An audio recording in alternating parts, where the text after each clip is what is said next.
Hello everyone, my name is Emilia Bywaters and Paul Bywaters. I was born in Congo, RDC, and I lived in America all my life, but I'm speaking to you from Beijing, China right now. Bonjour à tout le monde, Maman Emilienne, Maman Emilie ici. Je vous parle de la ville de Beijing en Chine.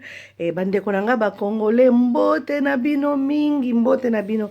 Nalingi nalobela bino eloko moko très important lelo. Makambo ya virus oyo.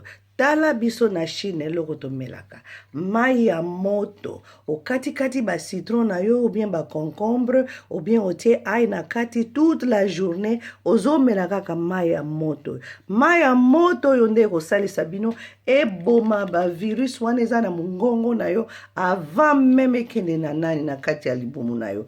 Pardon bandeko nanga bobosana te mai ya moto na kati ya thermos na yo par jour ozomela yango peut-être chaque heure ozomela omeli soki esili otie lisusu mai ya moto. Pardon nabondeli bino mingi nalingi yo bino mingi bandeko nanga muzola beno mingi mina kupenda sana mwanetu udibimp.